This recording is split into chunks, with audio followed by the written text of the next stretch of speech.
Hi my achievers, welcome back to your own academy. I am your friend, your guider Nisha Sharma. So guys आज की video होने वाली है बहुत ही स्पेशल, क्योंकि जो हम पढ़ते हैं उस पढ़ाई को सक्सेसफुल और यूजफुल किया जा सकता है इन वीडियोस के थ्रू. इससे पहले मैं आपको मोटिवेशन या ऑनलाइन स्टडी कैसे करें इस बारे में बता चुकी हूं. तो आज की वीडियो होने वाली है और भी स्पेशल. इसमें मैं आपको बताऊंगी कि नोट्स कैसे बनाने हैं, जिसमें आप बहुत ज़्यादा कंफ्यूज रहते हो. क्योंकि कितना भी पढ़ लो, मुझे लगता है पढ़ाई के साथ ये सबसे ज़्यादा ज़रूरी होता है. Being a teacher, offline students को तो ये मोटिवेशन क्लास में मिलता रहता है ये डोज, बट ऑनलाइन होने के नाते स्पेशल वीडियो ही बनानी पड़ेगी आपके लिए.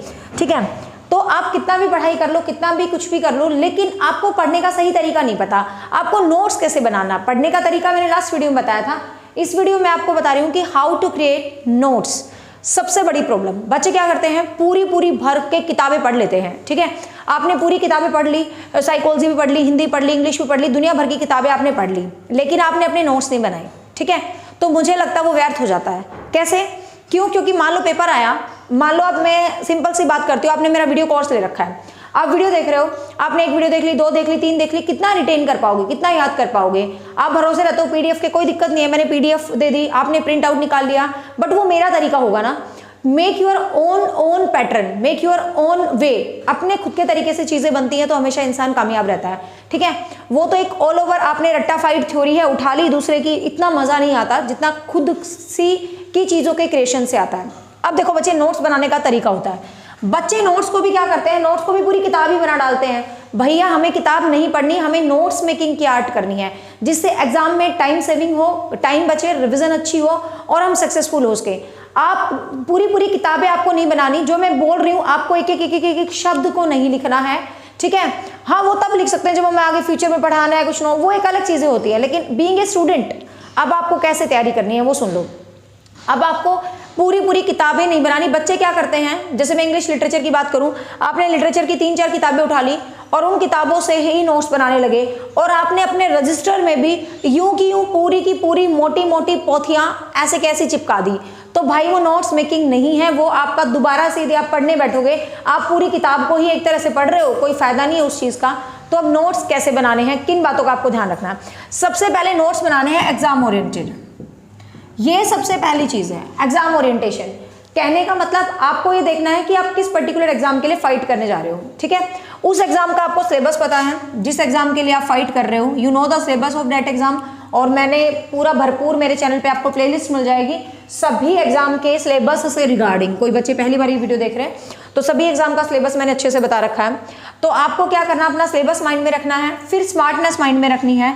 स्मार्टनेस का मतलब क्या है, हार्डवर्क के साथ साथ आपको पता है today is the time for smart work. ठीक है, खाली हार्ड वर्क मैटर नहीं करेगा, स्मार्ट वर्क भी मैटर करेगा. आप जब पढ़ रहे हो तो आपने क्या करना है, पूरी लंबी लाइंस नहीं लिखनी, आपने पॉइंटर बना के, इसको आप मैप मेकिंग आर्ट कहते हैं. ठीक है, मैप मेकिंग आर्ट. ठीक है, आपने मैप्स बनाने हैं. ठीक है, मैप मेकिंग आर्ट बनानी है, मतलब माइंड मैप्स बनाने हैं. आप ये कह सकते हो, मैप मेकिंग आर्ट कह दो या माइंड मैप कह दो, आप इनको माइंड मैप बोलोगे. अब आपको करना क्या है, मैं एक सिंपल सा एग्जांपल लेती हूँ फ्रॉम माय वीडियो. आपने मेरी एक वीडियो को देख लिया. ठीक है, आपने उस वीडियो को पूरा ध्यान से देख रहे हो.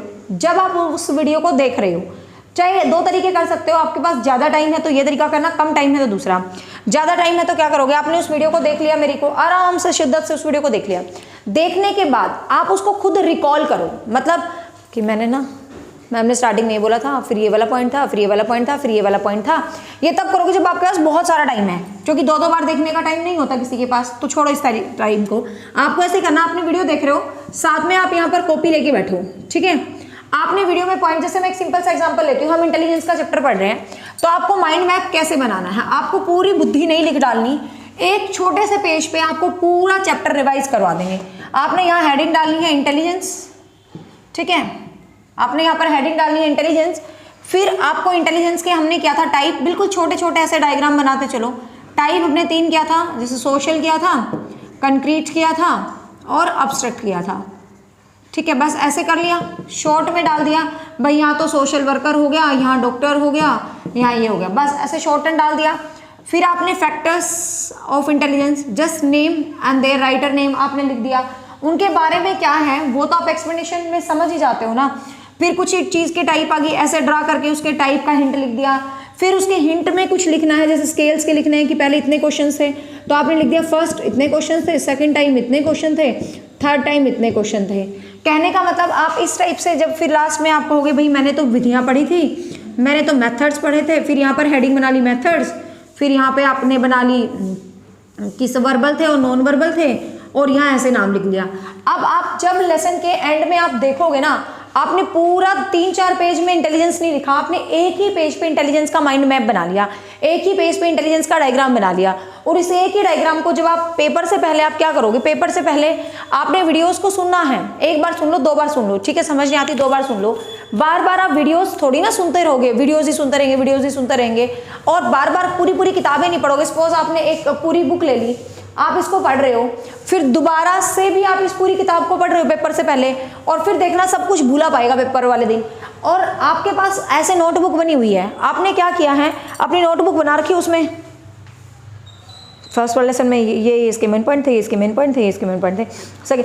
ऐसे आप हर एक मेन पॉइंट को अपने माइंड में सेट रखोगे, तो इस तरीके से आप अपने नोट्स को प्रिपेयर कर सकते हो, मतलब माइंड मैप वाली टेक्निक लगा के आप नोट्स को प्रिपेयर कर सकते हो। दूसरा, नोट्स प्रिपेयर करने का अपना तरीका होता है। कोई बच्चे क्या करते हैं, छोटे छोटे कटिंग कर करके ऐसे कार्ड्स बना के कटिंग कर करके कॉपी में चिपकाते हैं। भाई देखो, अपना अपना तरीका है, बट मुझे ये पसंद नहीं है। क्यों? Because is a time waste. आप क्या स्टाइल मारने के चक्कर में पहले तो कटिंग करोगे, ठीक है, पहले एक चार्ट बोर्ड लेके आया आपने कुछ, फिर उसको कटिंग करा, फिर उसके ऊपर पॉइंट लिखे, फिर उनको चिपकाया, मतलब आप अपना डबल ट्रिपल टाइम खराब कर रहे हो।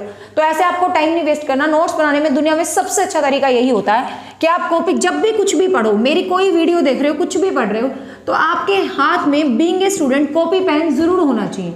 यदि आपके हाथ में कॉपी पेन नहीं है तो आप अच्छे अध्यापक या अच्छे स्टूडेंट नहीं हो, ठीक है।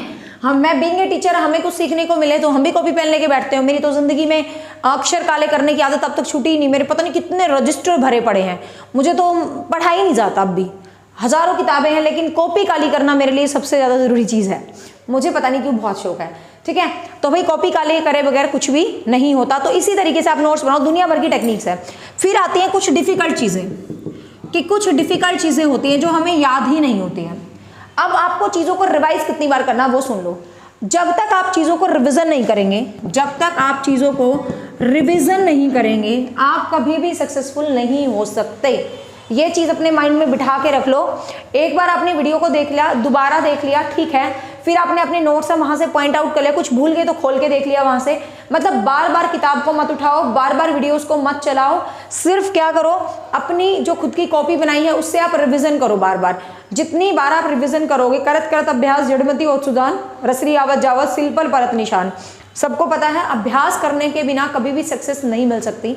अभ्यास करने का भी एक तरीका होता है। हमारे पास जो 100% सिलेबस होता है, all syllabus is not relevant, पूरा का पूरा 100% सिलेबस रेलिवेंट नहीं होता। 100% सिलेबस कभी भी पेपर में नहीं आता। आपने वो 20% या 30% सिलेबस निकालना है जो एग्जाम के लिए बहुत ज़्यादा इंपॉर्टेंट है। हमें पता चल जाता है जब हम प्रीवियस पेपर्स को देखते हैं, तो वी कम टू नो कि दिस इज द सिलेबस जो बहुत ही ज़्यादा इंपॉर्टेंट है ना। हम आराम से देख लेते हैं कि दिस इज द सिलेबस जो वेरी वेरी इंपॉर्टेंट है, वेरी वेरी इंपॉर्टेंट है भाई, ये तो वो सिलेबस है। तो 30% उस सिलेबस को एट लिस्ट कह रही हूं मैं आपको 5 to 7 टाइम रिवाइज करना है। यदि आप उस 30% सिलेबस को 5 to 7 टाइम रिवाइज कर लेते हो, तो वो 30% सिलेबस ऐसे हो जाएगा जैसे आपने क्वेश्चन में देखा टिक है, ऐसे हो जाता। जब हम अपने एग्जाम की, सच्ची में केबीएस की मैंने तैयारी की थी, मैं झूठ नहीं बोलती, मतलब 2013 मेरी जिंदगी में मुझे लगता है मैंने सबसे ज़्यादा पढ़ा था, तभी सिलेक्शन हुआ। तो कहने का मतलब ऐसी सिचुएशंस आ जाती हैं तो क्वेश्चन आए ना और उसका उत्तर पहले आ जाता है हमारी आंखों के सामने। ये सिर्फ और सिर्फ रिविजन से होता है। दूसरी बात, दुनिया भर की किताबें नहीं इकट्ठी करनी है आपको, 1 से 2 बेस्ट बुक रखनी है, 1 से 2 बेस्ट बुक, ठीक है। 50 किताबों को पढ़ने से पेपर पास नहीं होता, 1 या 2 किताब को बार बार पढ़ने से पेपर पास होता है, ठीक है। आप मेरी वीडियोस देख रहे हो तो मेरी वीडियोस में आपको भरपूर कंटेंट है। मैं अपने कंटेंट की हमेशा से गारंटी लेती आई हूँ, लेकिन बच्चे की सफलता की नहीं। बच्चे की सफलता की इसलिए नहीं क्योंकि सफलता बच्चे पर निर्भर है, मुझ पर नहीं है। मेरा काम गाइड करना है, मार्गदर्शन देना है, पढ़ना आपका काम है।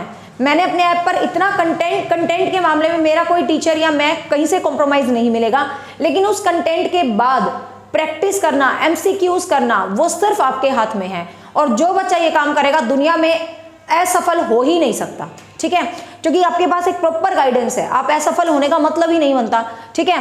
तो ये चीज आपने अपने माइंड में रखना है कि उस 30% सिलेबस को, जो मोस्ट इंपॉर्टेंट होता है, पढ़ाते टाइम मैं हमेशा बताती हूँ कि ये वाला क्वेश्चन है जहां से तो 120% क्वेश्चन आएगा। तो जिसको मैं ये बोलती हूँ यहाँ से 120% क्वेश्चन आएगा, इसका मतलब मोस्ट इंपॉर्टेंट होता है। तो उसको आपको 5 से 7 टाइम रिवाइज करना है, उस पर्टिकुलर सिलेबस को, उस पर्टिकुलर सिलेबस की कोई भी एमसीक्यूज। इनके लिए आप पागल मत हुआ करो, पीडीएफ ये वो, मान ली मैंने 10 पीडीएफ दे दी, डाल दी टेलीग्राम ये वो, आप क्या करते हो, उसको निकालोगे, फिर उसको प्रिंट आउट लोगे, फिर उसको पढ़ोगे। अरे उससे अच्छा एक एमसीक्यूज की किताब खरीद ला उठा के, 30-40 प्रैक्टिस सेट होते हैं, कितना आराम से पढ़ लोगे, कंफर्ट आपकी आंखों के सामने, ठीक है। तो मेरा मतलब पढ़ो, सिर्फ पढ़ो, ठीक है, यदि आपको सफलता चाहिए तो 30% सिलेबस को आप क्या करोगे भाई, 5-6 बार दोहराओगे। फिर आपको जो 20% सिलेबस बच जाता है, जो इससे कम इंपॉर्टेंट होता है लेकिन इंपॉर्टेंट होता है, उस सिलेबस को भी आप 3-4 टाइम 5 टाइम जरूर रिवाइज करो, ताकि ये सिलेबस, तो कहने का मतलब ये जो 50% सिलेबस है, एक बात बोलते हैं ना, वो बेकन कहता है, कुछ किताबें तो घोट कर पी जाने की होती है, कुछ किताबें तो चबा जाने की होती है।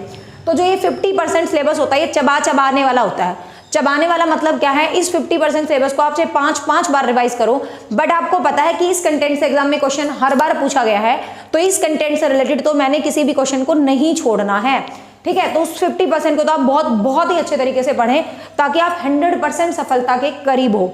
फिर बच जाता है 50%। उस 50% में 20% सिलेबस कभी भी रेलिवेंट होता ही नहीं है, उसकी एक सरसरी रिवीजन ले लो तो भी बहुत है, वरना कोई ज्यादा मैटर नहीं है। फिर जो 30% सिलेबस बता, उसका आपको सिर्फ ज्ञान होना चाहिए, भाई ये वो है, मतलब बस आपको पता होना चाहिए, लेकिन बेस्ट होना चाहिए 50%, जो हमेशा एग्जाम में टॉप करवाता है, ठीक है, जो बहुत इंपॉर्टेंट होता है। फिर कुछ चीजें होती हैं जो बहुत डिफिकल्ट होती है, जो हमें याद ही नहीं होके देती। अब भाई जो चीजें बहुत डिफिकल्ट होती हैं, जो चीजें हमें याद ही नहीं होती, उस चीज के लिए आपने क्या करना है, उस चीज के लिए आप फ्लैश कार्ड यूज कर सकते हो, बिल्कुल करोगे। वो टेक्निक नोट्स बनाने की बजाय इस चीज के लिए याद करोगे। आपको एक कमरा तो घर में मिल ही रहा होगा, है ना, और वो कमरा यदि बहुत सुंदर दीवारों वाला नहीं है तो आप उसकी दीवार गंदी करने का अधिकार रखते हो, लेकिन वो दीवारें गंदी नहीं होती, अच्छी लगती हैं। एक तो जैसे आप जीके याद करते हो, कुछ भी याद करते हो, आपके घर में आप एक पढ़ाई वाले स्टूडेंट हो, तो आपका टेबल है, बेड है, मैं तो नहीं कहती फॉर्मेलिटी लगाओ, स्टडी टेबल लगाओ, मैं तो जिंदगी में कंबल में से उठी ही नहीं कभी पढ़ने के लिए, झूठ नहीं बोलती भाई। मेरी लाइफ में लोग कहते हैं ना, जैसे स्टडी टेबल पे ही बैठ के पढ़ा जाता है, हाँ अच्छी बात है, नींद नहीं आती, बट मैंने तो कभी कंबल से बाहर निकल के पढ़ाई नहीं करी, बेड पे ही जम के, मेरे हस्बैंड कहते तो जम ही रहेगी, मतलब हिलती नहीं यहाँ से, क्योंकि मेरे को बड़ा मजा आता है, बस साइड में सोफे पे ही किताबें पढ़ी हैं दुनिया भर की, और उठाई और पढ़ती रही। कहने का मतलब मैं नहीं कहती कि टेबल पे बैठो, ये बैठो, वो बैठो, जहां आपको उपयुक्त लगे, जहां आप कंफर्ट फील करो। जैसे शादी से पहले मेरे को ध्यान है, मैं अपने घर में जीने होते हैं, तो जीने में जो बीच वाला जीना बहुत बड़ा होता है, मैं उस पे बैठ के पढ़ती रहती थी सारे दिन, जब मैंने एमए इंग्लिश किया। मतलब चीजें होती है, अपना कहने का मतलब अपने कंफर्ट से पढ़ो, जरूरी नहीं है। अब मैं कह दूं एकांत में, अब जैसे कुछ लोग कहते हैं सुबह उठ के ही पढ़ना चाहिए, देखो भाई दुनिया में सुबह उठ के पढ़ना बहुत अच्छा होता है, बहुत अच्छा होता है, और वो हर इंसान कहते हैं कामयाब होता है जो सुबह उठ के पढ़ता है।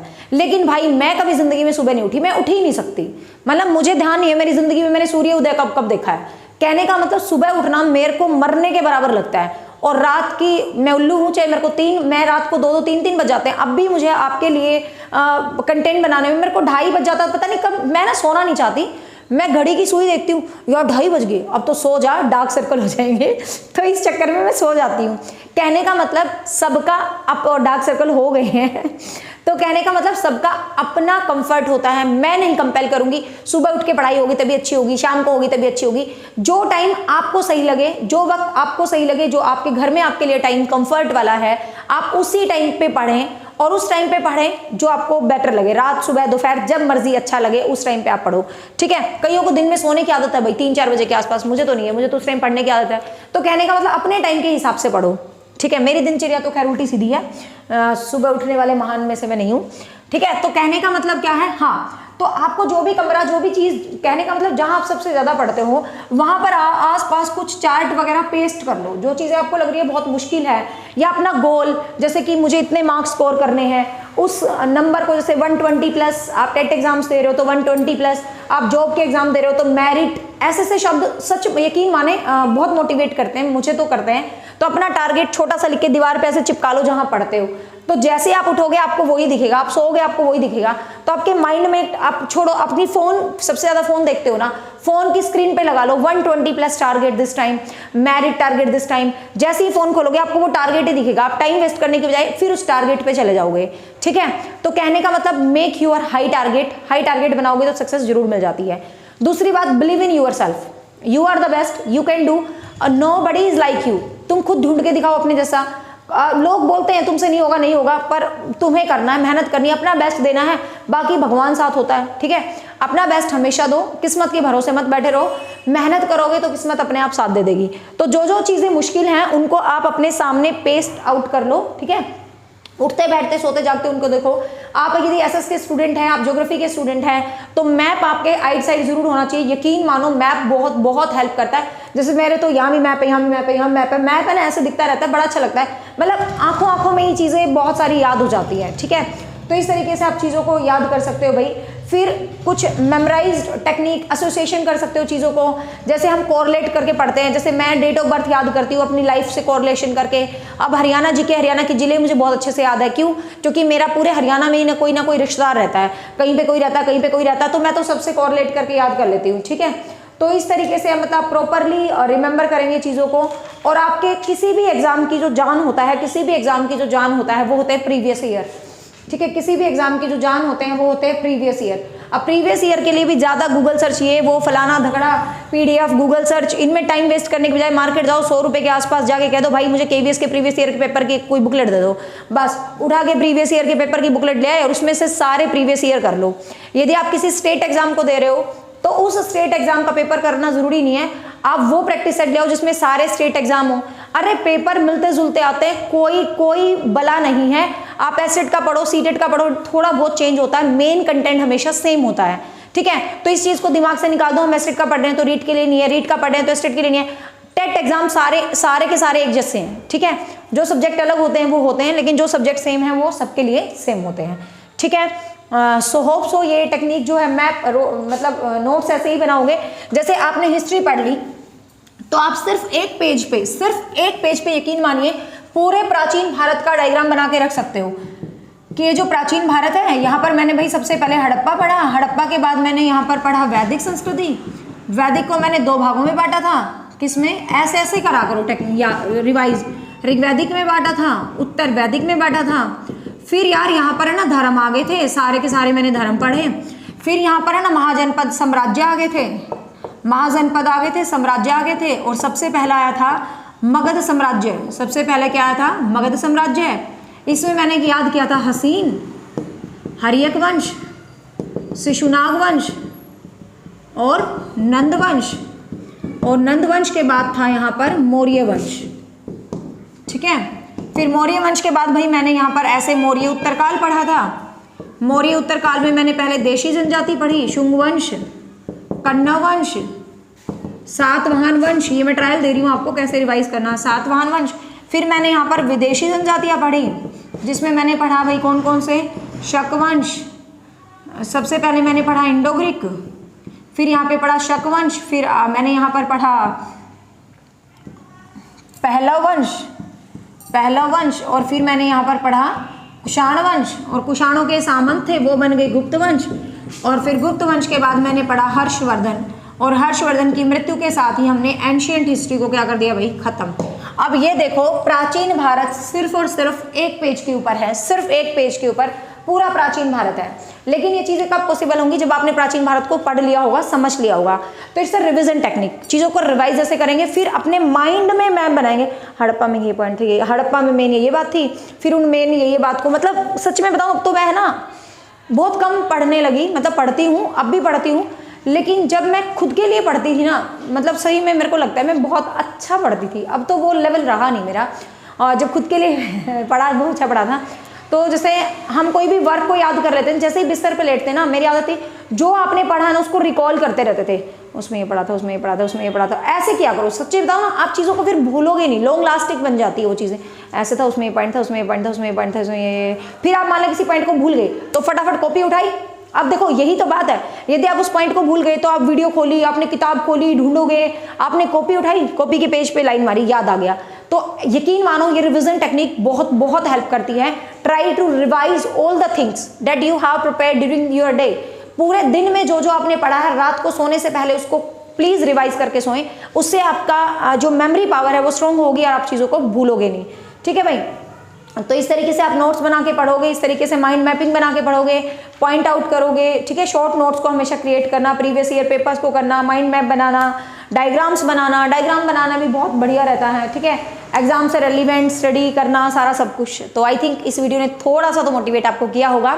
पढ़ाई की वीडियो के लिए मैं नहीं कहती कि आप शेयर करो, बट ये वीडियो आपको हेल्पफुल लगी है तो अपने दोस्तों के साथ जरूर शेयर करो, क्योंकि सबको हेल्प मिले तो अच्छा लगेगा। And don't forget to comment me because I am waiting for your comment. Bye bye, take care, thank you.